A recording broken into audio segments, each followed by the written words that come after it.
Round one of the NFL draft is in the books, complete with plenty of chaos. We're going to get to it all. Welcome back to the Gridiron Drive. I am Anthony Correnti, joined as always by my co-host Peter Traina. He's not yet donning his new Jaxson Dart jersey, but probably ordered it in the mail. Pete, how are we feeling about round one of the NFL draft?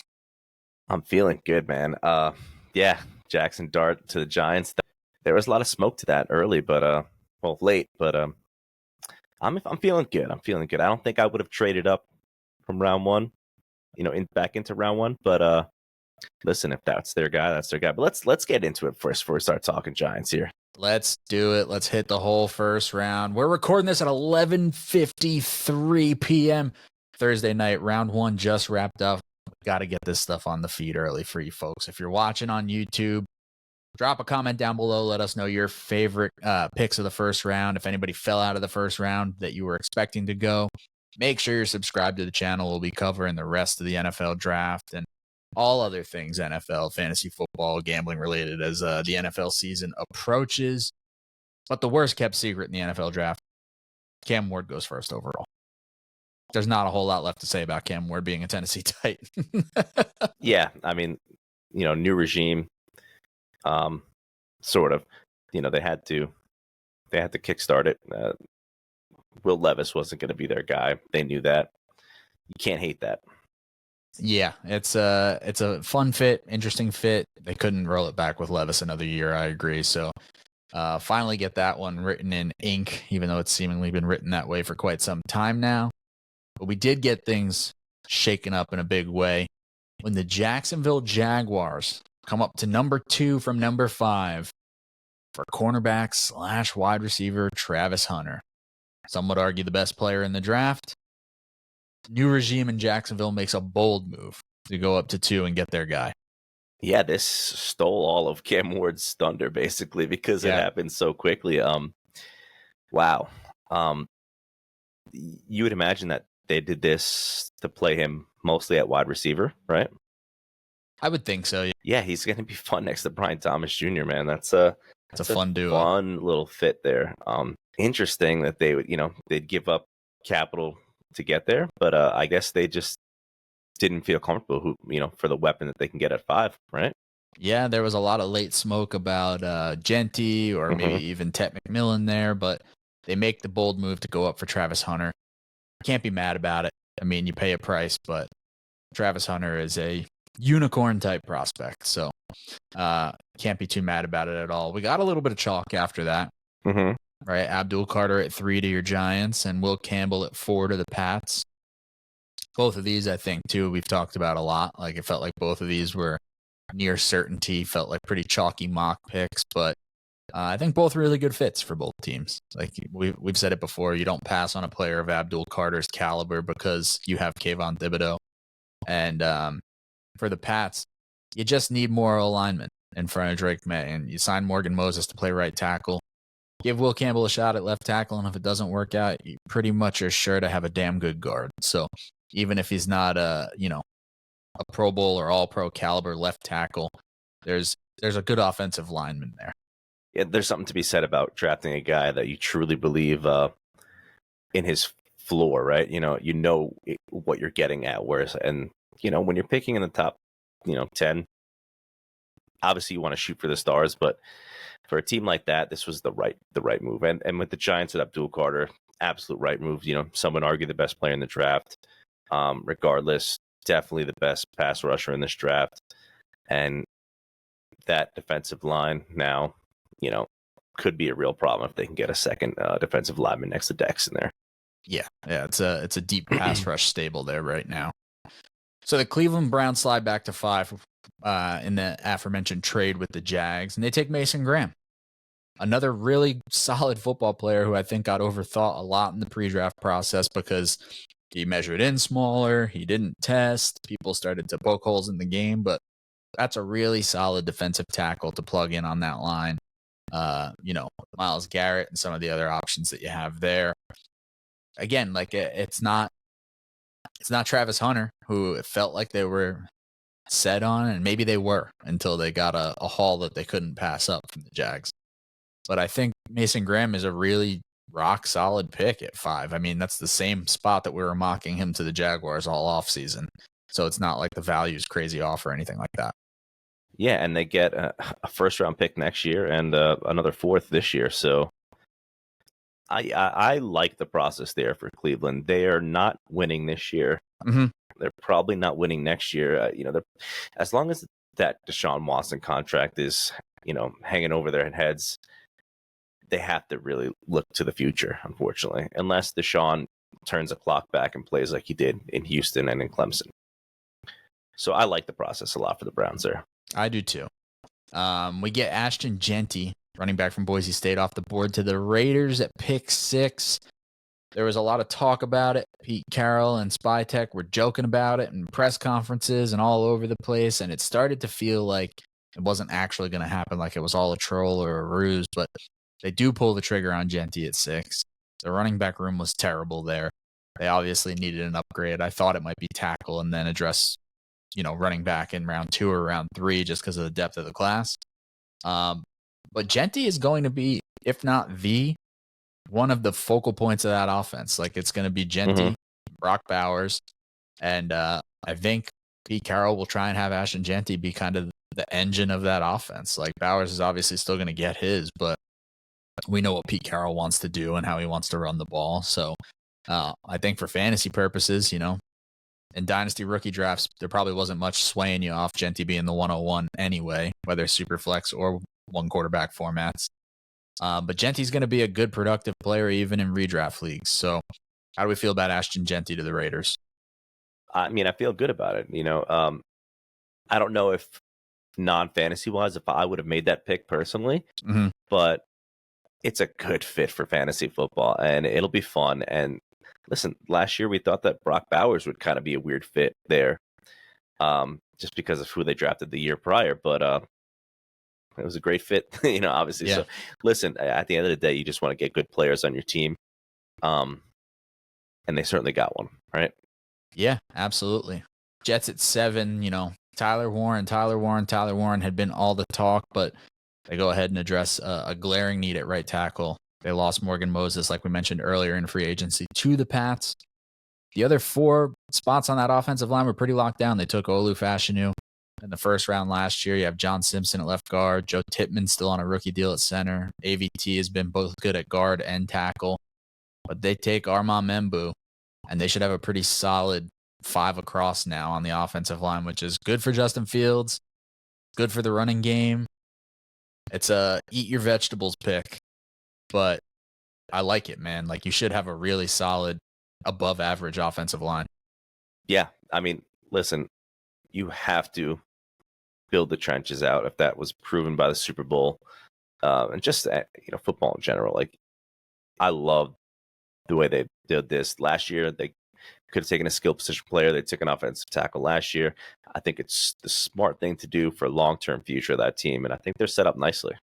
And there should still be good, skill players available to them in the second round based on how things shook out the rest of this round, whether that's at tight end, wide receiver, we'll see. But the board, I think, felt kind of favorably for them in that regard. Pick number 8 to the haters, of which there were many. Teteroa McMillan, the wide receiver from Arizona, is still a top 10 player. So many holes got poked in this guy's game. So many people acted like he was going to fall far. The Panthers get a premier boundary type weapon for Bryce Young. Glad to see Tech go top 10. A damn good wide receiver who deserved to go top 10. Yeah. Yeah. How do you feel? I feel great about this fit. I love the fit. I know they need help on the defense. They were a pretty bad defense last year, but, so were the Jaguars. So, and they took, a cornerback and a receiver. But this was probably the first non-chalk pick, right? And I love it. I love the fit. I think, listen, they spent a lot to get Bryce. Put some talent around him. And this guy is certainly talented. So, yeah. Yeah, they had to get somebody else in there that could be a solid weapon to grow with Bryce, regardless of what you think of Xavier Legette. The Saints At 9, took another kind of eat your vegetables approach. They took Kelvin Banks Jr., which is smart. Mm-hmm. You know, they did take Taliza Fawanga last year. Trevor Penning, I think they declined the option on. Ryan Ramczyk retired. Kelvin Banks, I think, is a solid fit there that can probably play either tackle spot, can help you out at guard if you need him to. I know you have Cesar Ruiz at the 1 spot, but I think Kelvin Banks is a really solid player with long-term upside at tackle that does still give you positional flexibility along the offensive line.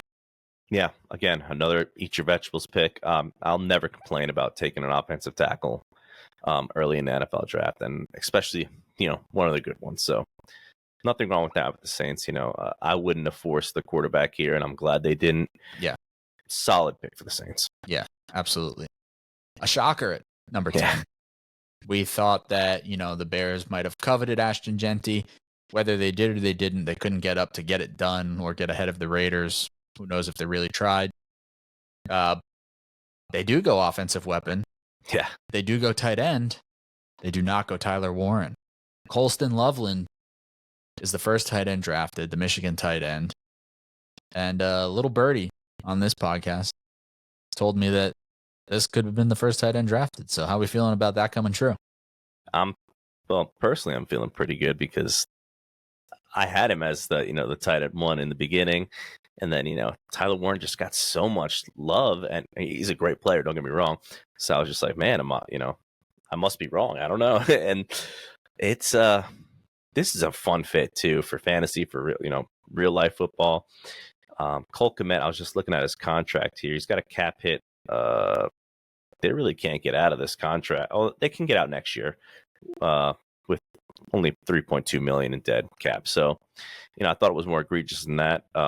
But listen, get your young quarterback some weapons. Last year they tried, some older guys.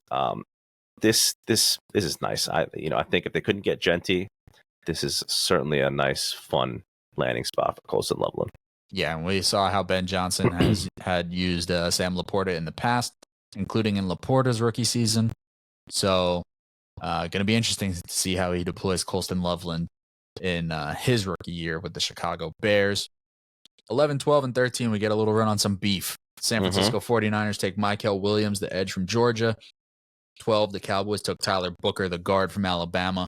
And at 13, the Miami Dolphins took the other defensive tackle from Michigan, Kenneth Grant. Mykel feels like a really solid floor pick. There's obviously still some upside there if he can reach some untapped potential as a pass rusher. Tyler Booker, we talked about, I think he's just like a punch you in the face guard that's going to absolutely maul you. And I think it's good for Dallas to try and get back to that along the offensive line. Mm-hmm. And Kenneth Grant, we've talked about it on this podcast before, that it's almost like he gets overlooked in a way because Mason Graham is so good, but Kenneth Grant is a really, really good player that, in all honesty, there's a world where he ends up the better of those two players. I'm not saying that that's the most likely scenario, 100 times out of 100, but that reality does exist. So I think that the Dolphins, unfortunately, as a Jets fan, got it right with that pick. How do you feel about those guys?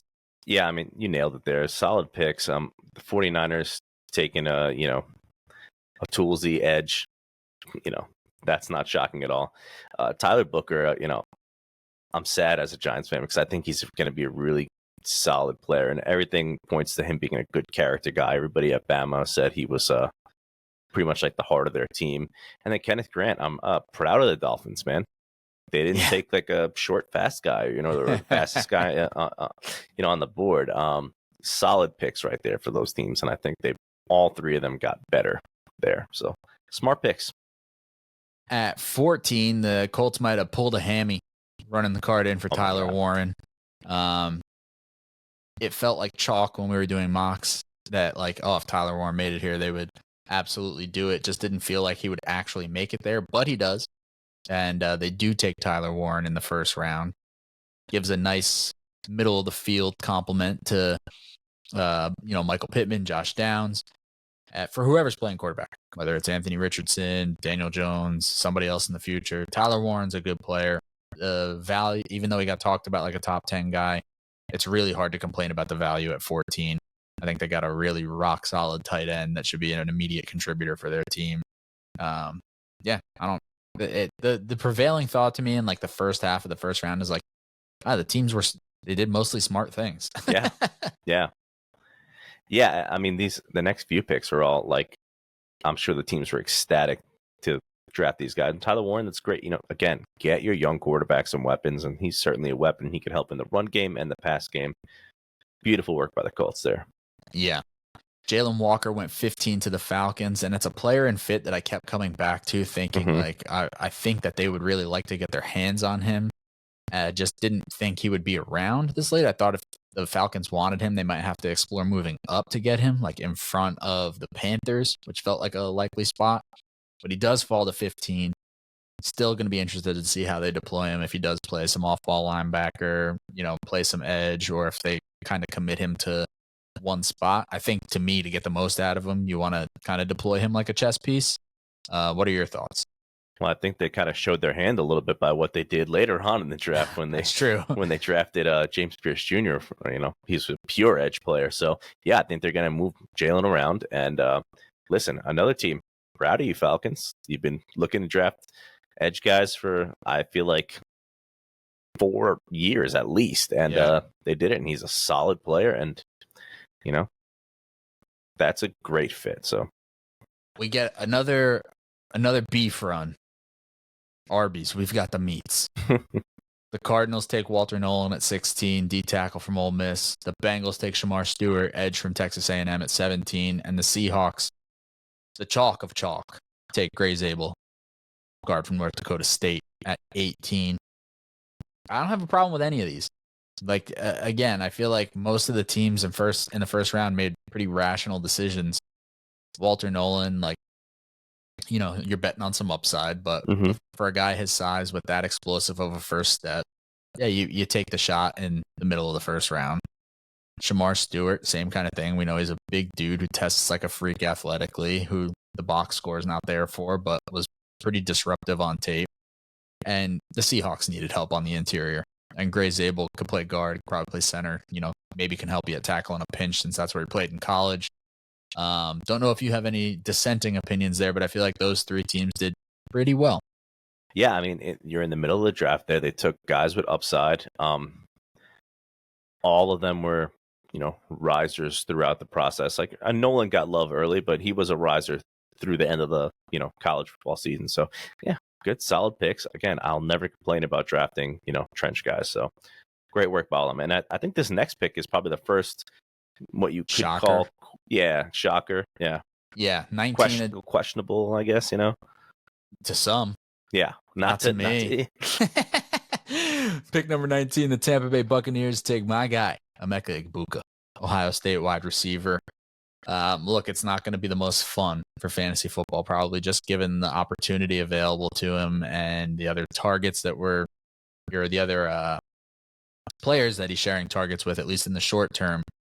But for Baker, and from a real-life NFL lens, a wide receiver trio of Mike Evans, Chris Godwin, Emeka Egbuka is pretty fun, man. I think you have some nice, positional flexibility with both Egbuka and Godwin that you can, bump one into the slot, move one outside, not be committed to one of them having to play in that spot all the time. I know Egbuka kind of gets labeled like a slot demon because that's what he did at Ohio State, but he can play some outside for you. I think it's a really nice fit for them from like a team building lens. Yeah, in terms of real life NFL production, that's going to be fun. I'll never argue about Emeka Egbuka. I think he was one of the most disrespected players throughout this process. You just question about the fit in terms of there are other weapons on the team, but Mike Evans is a free agent next year. We don't want to talk about it, but it is a real thing. So yeah, and even though Godwin signed the extension, not getting any younger. He's going to be, I believe, 29 this year, 30 next year. So good to get some more high-end youth at the wide receiver position there. I don't think there was probably many worlds where the Denver Broncos expected Jahdae Barron to be available to them at pick number 20. And that's what they did. It's hard to be upset about it. Him, Pat Surtain, some of the other weapons on that defense. He had some hype over the past few days and this week where like he would go top 10. He was getting connected to the Jets by some people. I think that was just, connecting some dots because Aaron Glenn played corner and, Jahdae Barrett seems kind of like an Aaron Glenn guy.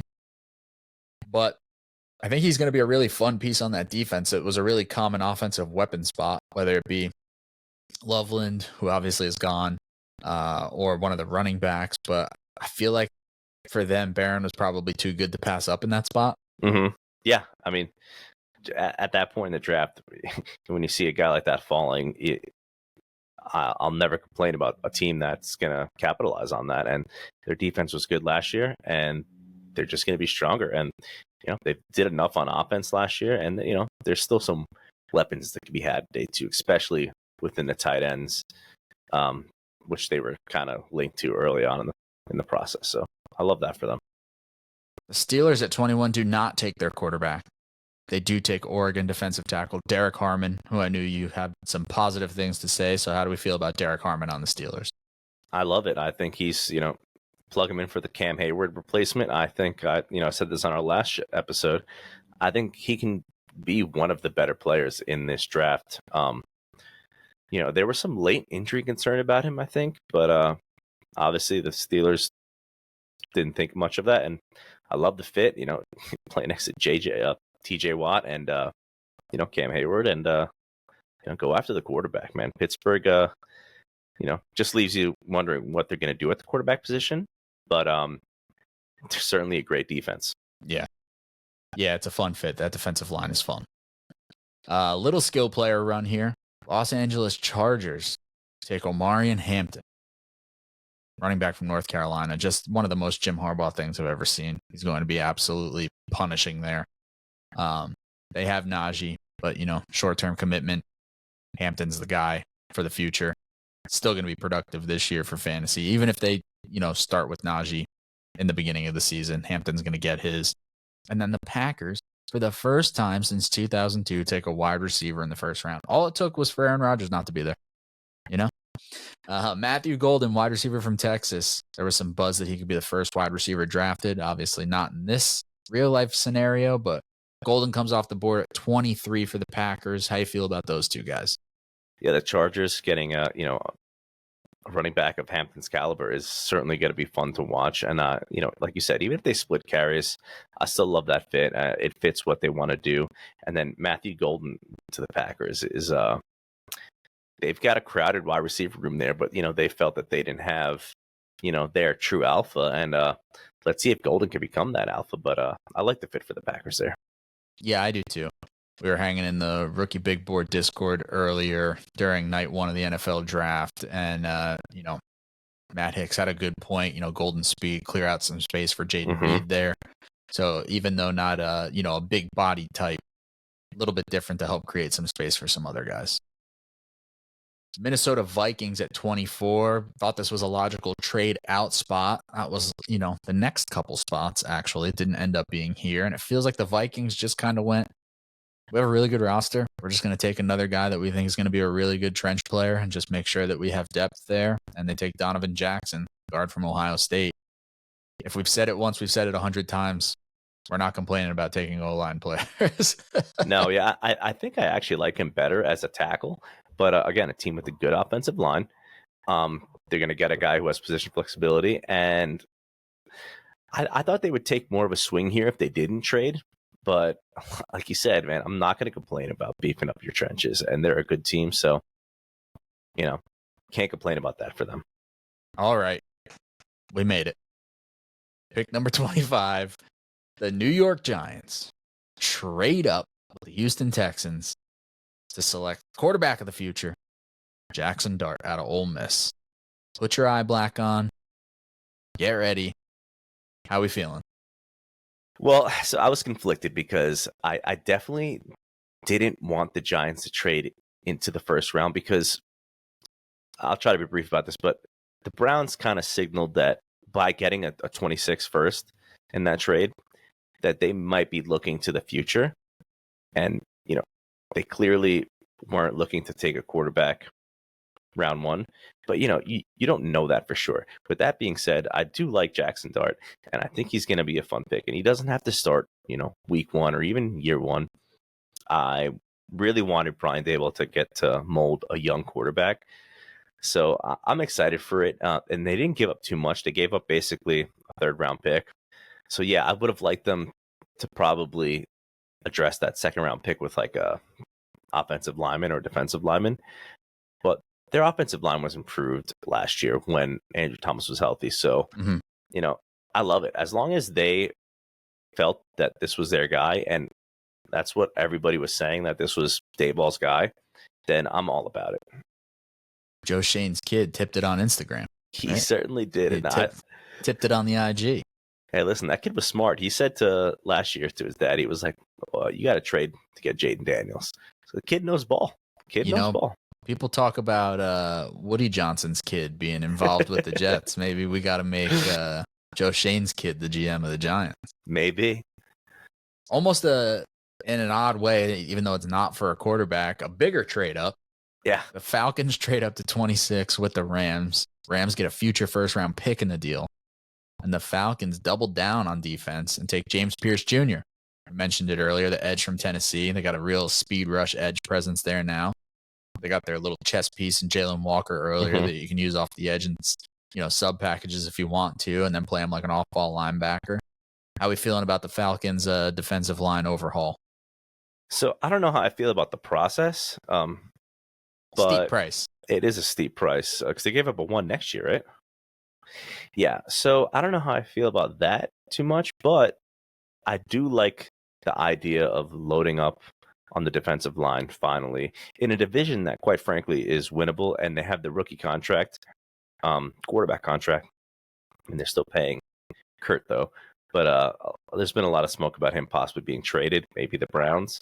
But yeah, I love finally addressing their defensive line. So I think, like you said, getting the chess piece and then getting Pierce as a pure edge demon, that's gonna be a great pick. And then now we got the Ravens, who just do the right thing and just get a good player to fall right into their laps. Malachi Starks, the safety from Georgia. Now they have Malachi Starks and Kyle Hamilton. Nice little safety duo there where you can have Malachi play deep and let Kyle Hamilton roam around a little bit closer to the line of scrimmage if you want to. Really good safety duo. It's just another example of good franchise, good team, good process, taking a good player, just BPA kind of approach, and also fills a position in need. The Marcus Williams thing didn't work out there, so Malachi Starks is a good player. I think he's a really good fit on that defense. No real problems, questions, or concerns from me. No, it's like one of those early, like late 2000s, all Pro Bowl games when you got Troy Polamalu and Ed Reed on the field at the same time. Obviously that's like insane ceiling comps to those guys, but I mean that's gonna be a fun tandem back there. Yeah, for sure. 28 and 29, we get some more beef on either side. Detroit Lions take Tyleik Williams, defensive tackle from Ohio State. Good to see him go round 1. Thought he was an underrated player in this class that I thought would go round 2, but happy to see him sneak into round 1. And then the Commanders at 29 take Josh Connerly Jr., the Oregon offensive tackle. Smart, they traded for Laramie Tunsil, but never a bad idea to backfill with another tackle there. Mm-hmm. The knock on Connerly has been, needs to get stronger and develop the play strength a little bit. So maybe maybe he's got the luxury of some time to do that before he's really thrust into it right away. Yeah, and Detroit's a good team.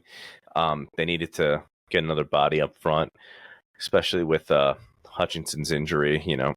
He should be healthy for the season, but now adding a massive human next to him, that's good. They're a good team, and they can afford to take quote unquote reach on a player if they really love him, and that's worked well for them. And yeah, the Commanders, I mean, you got the quarterback on the rookie deal. Just help them out up front. Make sure that line is solid. That they're taking a playbook out of their division rivals, the Eagles, there, and just loading up on offensive linemen. Yeah, don't leave it up to chance. Just build the O-line. The Bills at 30 take Maxwell Hairston, kind of a riser through the process. Kentucky cornerback. They took Kyer Elam a couple years back, didn't quite work out for them. So back to the corner well. with Hairston. What are your thoughts there? I know Hairston gained some buzz through the process. Kind of thought he'd be a round 2 guy, but he sneaks into the back end of round 1. Yeah, I don't know if this was the next corner on my board, especially with, Will Johnson's got to be, I don't know, is he like injured, or is he was he a bad interview? Even like Trey Amos or Azariah Thomas, I kind of liked him a lot too. But listen, it was a position of need. You're one of the premier teams in the NFL. They needed that position filled, so I think it's a good fit. I just don't know if they reached a little bit, but they're picking 30, not 12. Exactly. And then 31-32. Goodness gracious. We get a pick swap in there. The Eagles come up to 31 to take a seemingly falling Jihad Campbell, linebacker from Alabama, because of course they do. They get a great linebacker prospect that just, falls to them at 31. And then the Chiefs move back one spot to 32 and get Josh Simmons, offensive tackle. We know they need O-line help. Simmons is much better than the 32nd player in this draft if the knee is right. There were some positive reports the other day about his recovery and that he could get cleared this summer and be ready to go. So if he's right, man, that's a huge value for the Chiefs. That's a huge value for the Eagles to take Jihad Campbell. It's just good teams staying good at 31 and 32. Yeah, folks, this is why, these teams are good, right? I mean, they take calculated risks on guys who are falling or injury risks. And obviously their medical team didn't think they were huge concerns. And it's just ridiculous, man. You're going to have a nice linebacker, the Eagles, to just plug and play.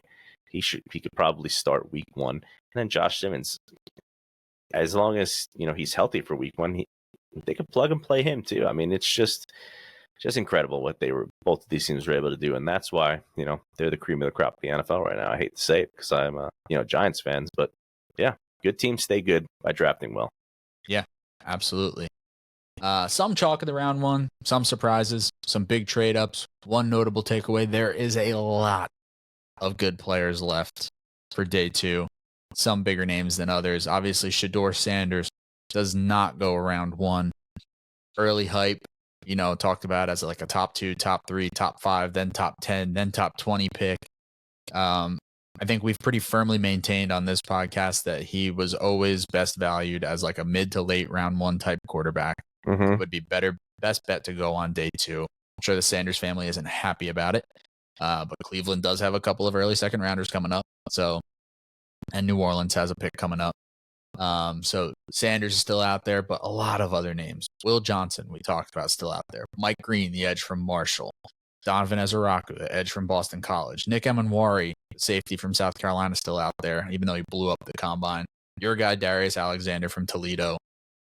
More running backs, but Travion Henderson and Quinshon Judkins both still available.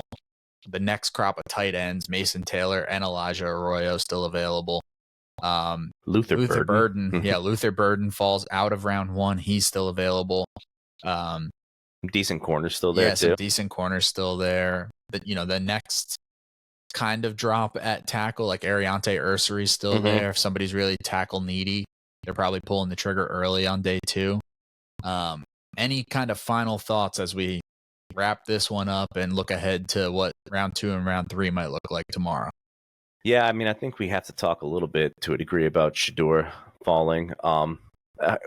If it's really falling, but it's tough to see him get all this pre-draft hype because I think it was really fabricated. And like I said in a chat before, I almost feel bad for him because, he's just a kid, man, and he's getting a lot of hate and he's got some loud supporters as well. But this is probably where he would have gone if he wasn't Deion's son, most likely. So he'll find a spot. He'll be fine.